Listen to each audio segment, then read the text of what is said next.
Capítulo 21. Nova morada. Despertei antes que o sol clareasse a vidraça que decorava meu quarto, fazendo surgir um arco-íris dentro dele. Sentia-me ansioso em relação ao que me aguardava a seguir, mesmo sem ter certeza do que era exatamente. Tomei banho, me alimentei, coloquei roupa nova, sentei na poltrona e esperei pelo novo benfeitor.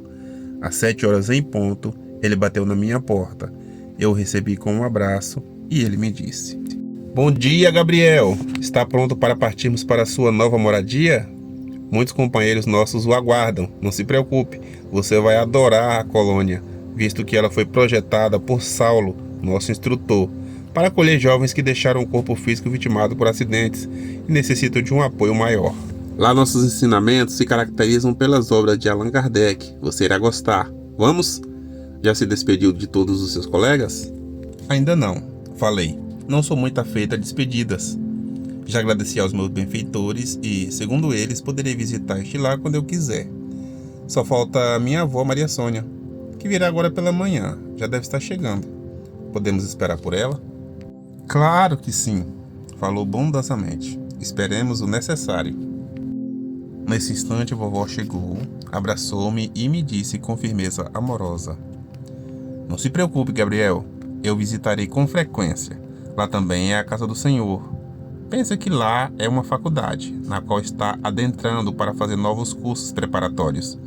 Nossa imortalidade espiritual comporta mudanças consecutivas, no intuito de que nos tornemos amigos do aprendizado. Importa-nos pensar que, por mais que sejamos sabedores, jamais sabemos tudo, e o que detemos como conhecimento deve nos tornar maiores no coração. Vá, meu filho, Deus estará contigo." Nos despedimos com saudades antecipadas, mas consciente de que era para o meu bem. Dimas tomou-me pela mão e juntos saímos pelo portão da frente da colônia. Pequena plateia, formada por alguns enfermeiros, nos acompanhou. Seria a primeira vez que eu volitaria fora dos limites da instituição. Ao me ver inseguro, Dimas me falou: "Calma, Gabriel. Você está sob meus cuidados. Vamos próximos um do outro. A atitude mental nessas horas deve ser de concentração absoluta. Um desejo que se tem em mente. Acredite e siga adiante." Senti-me mais leve, como se meu peso estivesse se extinguido, e fiquei a alguns centímetros do solo. O benfeitor pegou na minha mão e seguimos para a colônia. Faltando uns 100 metros, avistei os portões de madeira que decoravam alto muro de tijolos, idênticos aos da terra. Ao nos aproximarmos, eles se abriram. Dimas e eu descemos ao solo e entramos na colônia. A paisagem era de uma beleza ímpar. Apaixonei-me à primeira vista. Senti que ali era um lugar de muita paz. Pequena fonte cristalina, ladeada por flores brancas e azuis, era cortada por pequena passarela, por onde passamos para chegar ao interior do Hospital Escola Fabiano de Cristo. Uma inscrição bem à vista dizia: "Aqui nesta localidade impera a lei do amor, onde Jesus Cristo é o grande Senhor de nossos pensamentos e atos. Sejam bem-vindos." Dimas me disse que há muitos anos foi colocada aquela inscrição a pedido do fundador, Saulo, que organizava toda a colônia com devotamento incansável e bondoso. Vi ali muitos jovens que passavam rente a nós, nos cumprimentavam e seguiam. Alguns levavam livros nas mãos, outros tinham no semblante a paz. Fomos ver meu apartamento. Entramos num prédio muito branco, paredes altas, janelas largas, muitas telas pelas paredes. A decoração era bem moderna. Quando cheguei à porta 325, ele me disse: "É aqui, Gabriel, onde você ficará hospedado. Mas, de imediato, vamos fazer uma coisa. Troquemos o número da porta por seu nome. Aqui não somos mais um. Não podemos ser classificados como um número." Ele virou a placa e, do outro lado, estava antecipadamente escrito meu nome. Fiquei emocionado ao sentir tanto carinho. Abri o quarto e entrei. Dimas deixou-me só, para que eu me sintonizasse com o novo habitat, e disse que, mais tarde, conheceríamos a colônia toda.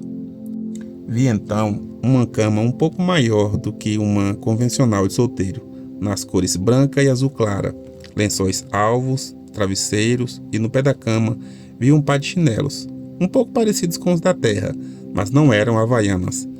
Havia também uma escrivaninha com cadeira confortável, um maço de folha de papel, lápis, borracha, uma espécie de frigobar e um armário bem pequenos.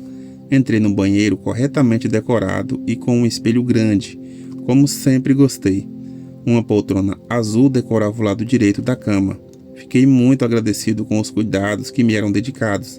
Descansei sobre a cama por alguns minutos e resolvi observar um livro que estava sobre a mesa da cabeceira. Na capa, o título O Livro dos Espíritos. Fiquei curioso, abri e li alguns trechos. Não compreendi muito, achei difícil, mas se estava ali, com certeza era para ser estudado. Logo mais, Dimas chamou-me para irmos conhecer a colônia. Chegamos numa espécie de refeitório e ele me falou: aqui são servidas as refeições. Os horários estão anotados nos cardápios sobre a mesa. Nessa colônia, com exceção dos mais graves, todos se alimentam juntos, inclusive os trabalhadores. Assim é feito para que haja maior integração entre os moradores. A amizade, quando sincera, sempre promove a cura. E aqui, eles têm a oportunidade de se conhecerem melhor. O cardápio sobre a mesa contém variados pratos que são servidos. Assim, eles podem escolher. Nada aqui é imposto. Temos uma equipe de psicólogos que organizam, junto com Saulo, todas as atividades, para proporcionar melhor equilíbrio entre os amigos que aqui estagiam. Adiante, vi quadras de futebol que chamaram minha atenção e perguntei: vocês jogam futebol? Claro, Gabriel. Aqui você tem as mesmas condições de antes. O esporte promove interação. O que não possuímos é disputa com a adversidade. Quem estiver no outro time também merece nosso maior respeito.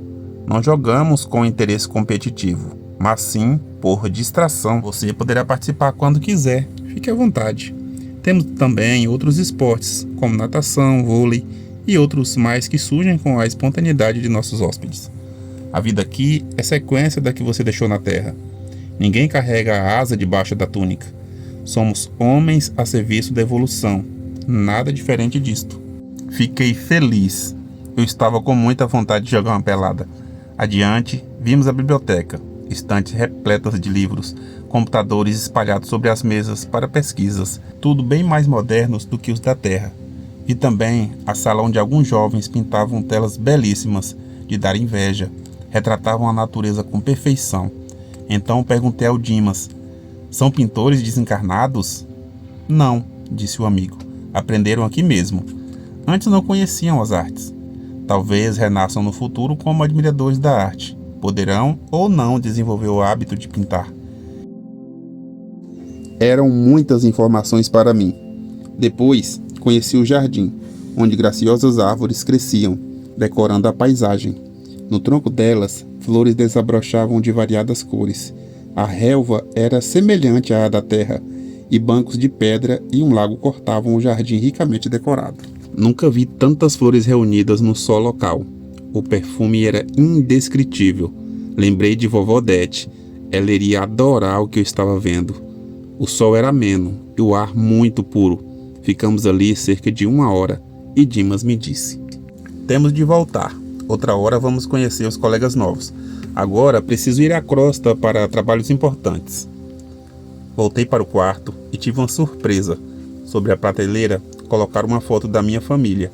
Eu, meu pai, minha mãe e o Gui, além da minha avó Odete, tia Duda, tia Rita e outros tão amados da terra.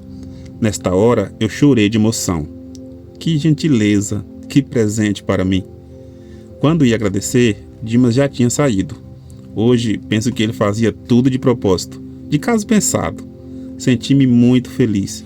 Comi algumas frutas, tomei um bom banho e deitei para o rápido descanso. Afinal, eu não tinha chegado até ali somente para dormir e passear. Tinha em mente procurar Dimas e perdi atividades que me enchessem a cabeça de novos pensamentos. Eu sabia que estava desencarnado, mas em minha mente eu não consentia nenhum estado de inércia. Logo que pude, procurei por Dimas. Capítulo 22. Conhecendo novos amigos.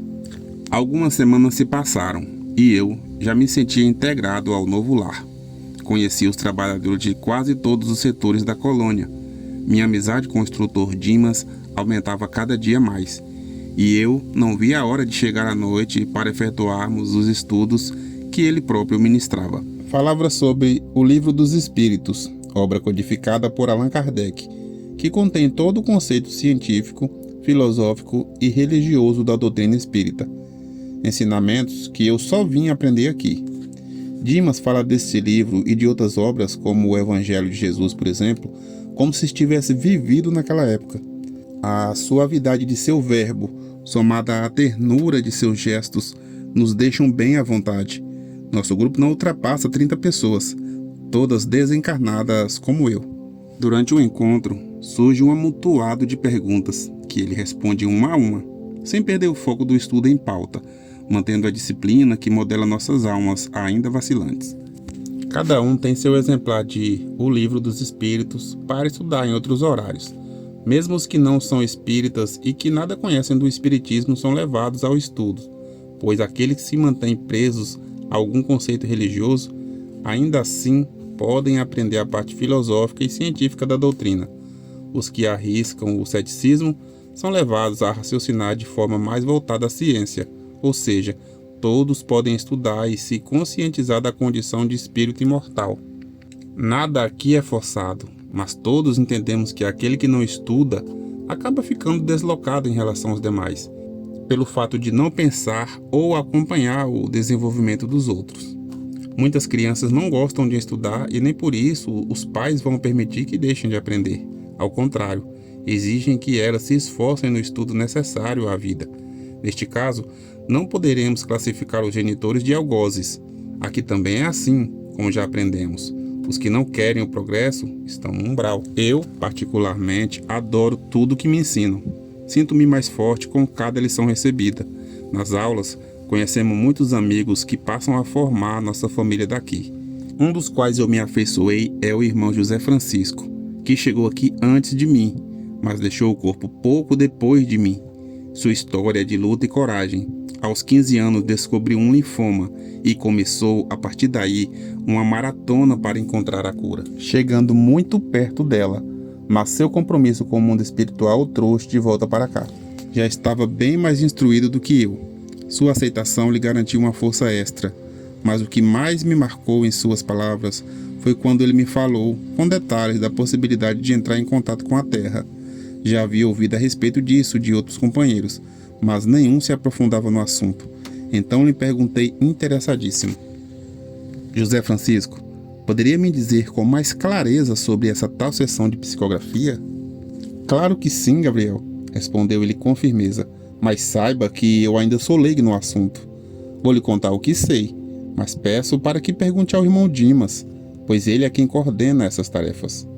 De acordo com o que eu estudei sobre esse assunto, trata-se de uma reunião que acontece na Terra, mais especificamente em uma casa espírita, onde os familiares dos desencarnados vão para que os médiuns escreventes, médiuns de psicografia, possam transmitir para o papel os recados que enviamos daqui, para nossos entes queridos.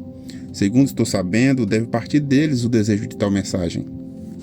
Como saberemos que o chamado médium vai nos escutar e pôr no papel exatamente o que lhe contamos? Perguntei, querendo saber um pouco mais.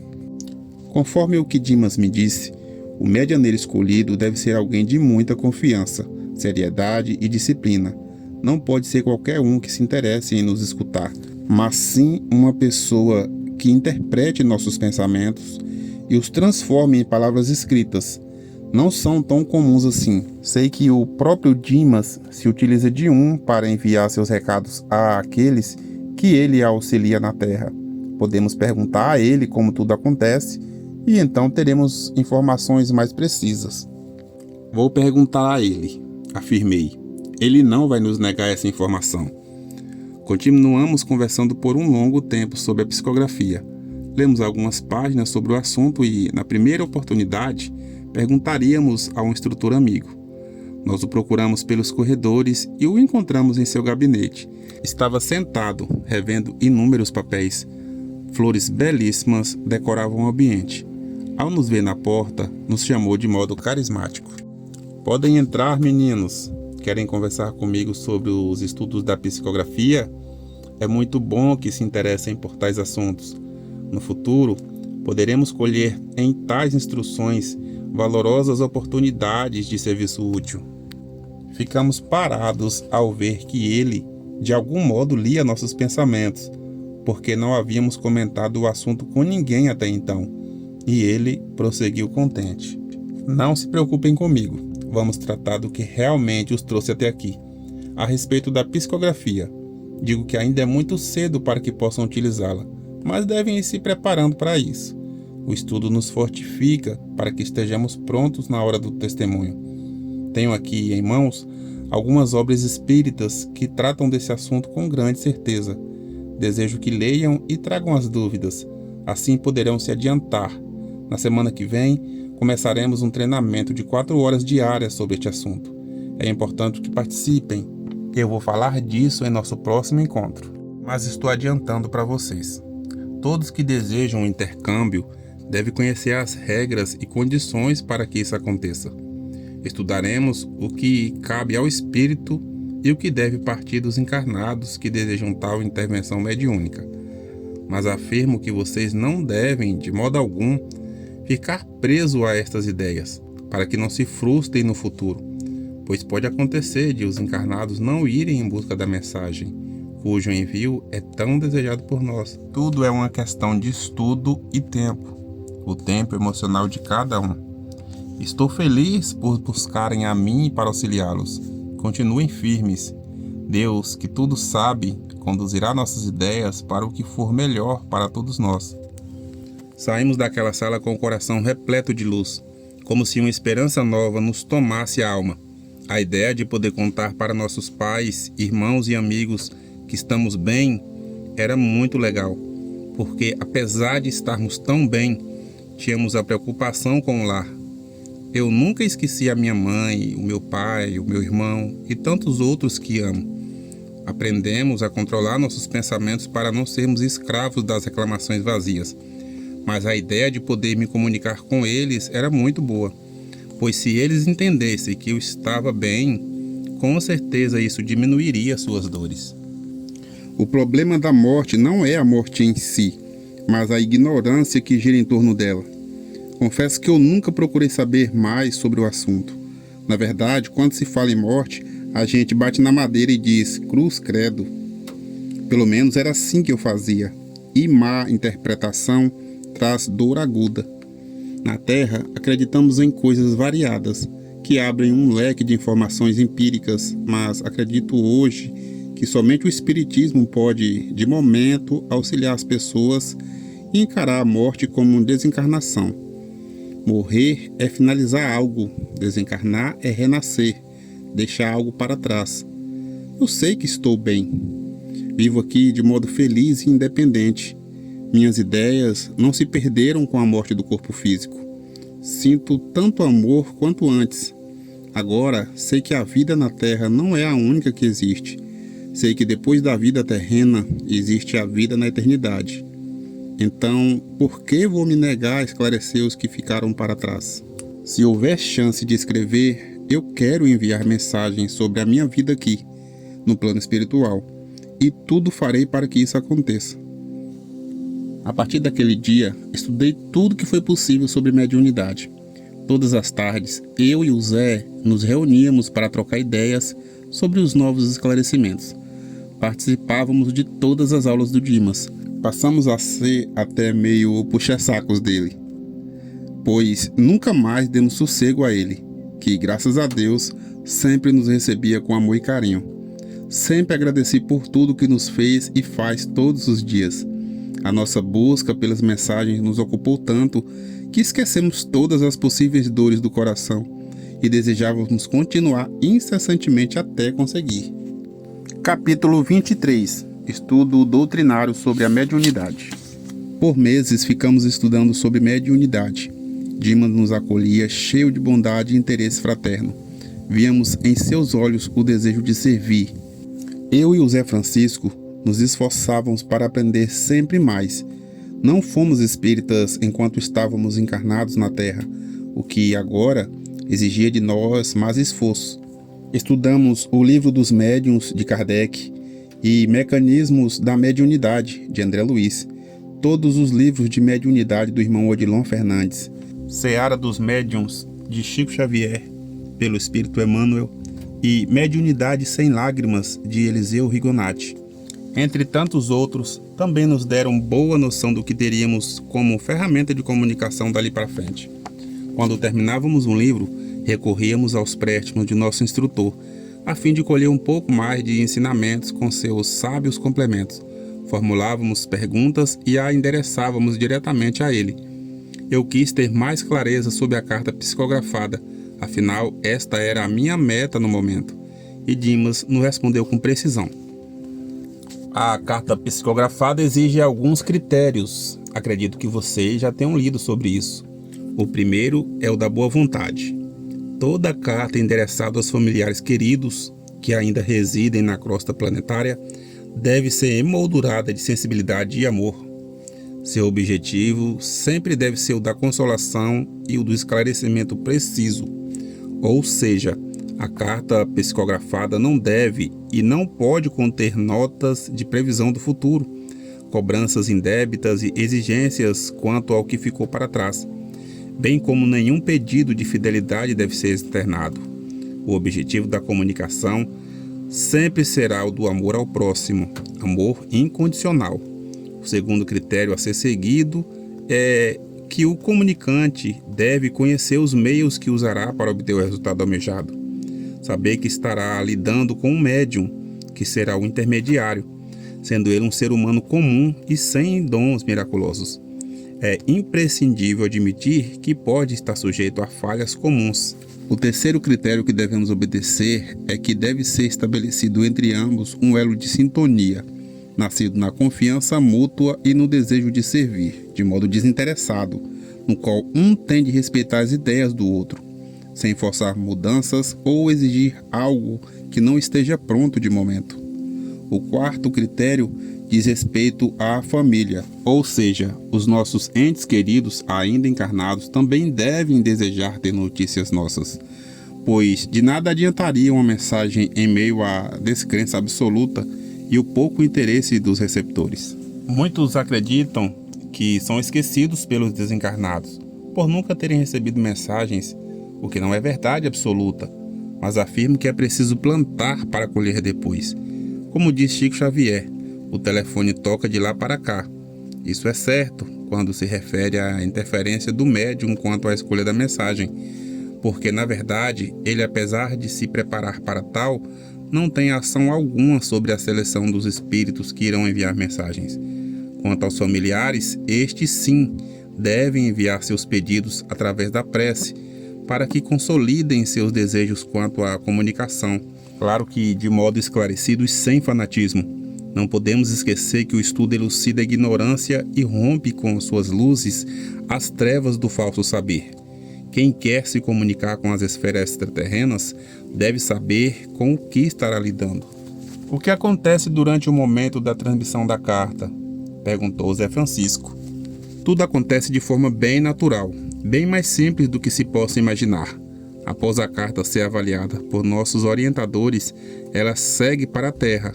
A sessão destinada à psicografia requer muito amor e desinteresse pessoal da parte do médium e do espírito comunicante. Durante minutos que antecedem a psicografia, o médium deve estar com os melhores pensamentos possíveis, ligados ao bem maior. Os cuidados, além de mentais, também envolvem o equilíbrio diante das experiências que o medianeiro possa ter vivenciado durante os dias que antecedem a sessão. O controle também se estende ao lado físico, ou seja, o médium deve estar asseado e com vestimenta confortável e respeitosa, afastando qualquer ideia de sensualidade da parte de quem observa, sem que com isso possa formar em torno dele a ideia de santidade em seus traços. Quero dizer com isso que toda fortaleza deve ser interior, de modo que se projetem para fora nos atos salutares de gentileza e afetividade. Na hora da comunicação, o irmão que transmitirá o recado daqui para lá se aproxima do médium e mentalmente procura buscar seu córtex cerebral, ligando-se a ele de modo mais acentuado. Coloca a mão sobre a mão do médium e, no impulso do desejo, transmite suas ideias para o papel. O cérebro do companheiro encarnado absorve tais pensamentos, podendo ou não dar conhecimento à instrumentação física, O grau de consciência de cada médium varia conforme sua evolução, lembrando que as faculdades psicográficas se dividem em 3 classes: mecânica, semimecânica e intuitiva. A mecânica dispensa a instrumentalidade consciente do medianeiro, sendo endereçados os impulsos magnéticos diretamente para a mão que escreverá. A semimecânica faz uma união entre o impulso direcionado à mão e as forças do pensamento do médium, que participa de forma mais consciente. Na intuitiva ou inspirada, o comunicante fica concentrado nos pensamentos do médium, somando-os aos seus, o que não deixa de ser um comunicado mediúnico ao chegar ao papel. Muitas ideias que revolucionam ou atrapalham o progresso no planeta surgem na Terra através das ideias absorvidas por mentes aptas a captar as informações extracorpóreas. De qualquer forma, as faculdades mediúnicas são instrumentos de evolução para o planeta. Quando vamos saber que estamos prontos para endereçar cartas à Terra? Perguntei. O tempo é improvável, falou Dimas. Tudo depende do grau de evolução de cada um. Não falamos de moral elevada, mas de evolução no sentido de desprendimento das coisas da Terra, das posses físicas e emocionais. Como endereçar alívio para os entes queridos quando se tem o coração vibrando na falta de aceitação de seu quadro atual? Como socorrer os amigos da retaguarda se ao menos conseguimos salientar no próprio interior a certeza de que tudo que nos acontece obedece à lei de causa e efeito? O contato com a Terra e principalmente com o médium dá ao comunicante uma ligação com as lembranças do que ele possuía lá. A saudade, quando mal direcionada, pode trair nossas melhores intenções. Creiam que a força da saudade sem educação fere muito mais do que se pode imaginar. Se a saudade estiver subordinada ao jogo das emoções, não poderão colher bons frutos dela. Um solo mal cuidado não gera frutos doces, mas sim espinhos pontiagudos. Muitos buscam em tais reuniões o alívio para suas dores emocionais, outros a prova da continuidade da vida e outros ainda a satisfação de seu egoísmo, e brigam por isso. Nós, os desencarnados, temos de manter o equilíbrio diante de qualquer um desses quadros, pois, afinal, somos os libertos da matéria, e nossa consciência deve absorver o desejo sincero de fazer unicamente o bem, a começar por nós. Tudo que o Dimas falava me enchia ainda mais de curiosidade positiva. Afinal, eu e o Zé Francisco estávamos cheios de interesse por aquelas informações. Não perdíamos nenhuma de suas aulas e líamos em seus lábios todas as informações possíveis. Compreendíamos que tudo o que ele nos dizia se acumulava em nossas almas, nos aproximando do encontro com aqueles que tanto amamos na Terra. Estávamos instruídos quanto a não reclamar ou viver no saudosismo imaturo, mas sabíamos também que chegaria a hora de nos encontrarmos com nossos entes amados, e o desejo era tanto que anulava a dor, como aquele que espera o mês todo para ir à festa de formatura. Ali, naquele recanto de luz e amor, onde estávamos acolhidos, tudo nos direcionava para o bem e o esquecimento de nossos caprichos pessoais. Penso que, se minha mãe chegar a ler isso, irá pensar que eu os tenha esquecido ou que, de algum modo, tenha sido proibido de falar ou pensar neles. Nada disso. Eu penso muito neles, mas não posso anular meus esforços numa espera egoísta. Aprendemos que o amor não nos separa nunca e que tudo é uma questão de tempo. Eu e o Dimas conversamos muito sobre minha casa e, então, confiando nele, me sinto reconfortado. A dor visita meu antigo lar, mas não deixa de fazer com que a luz apareça por lá. Deus quer o melhor para nós. Por que deixaria que meus pais sofressem sem necessidade de rumo progressivo? O amor aqui tem caracteres bem mais claros do que na Terra. Quem ama de verdade sabe compreender que o tempo da consciência é diferente do tempo cronológico. Hoje penso que Jesus, nosso mestre, nos ensinou que amar é saber esperar o tempo de Deus.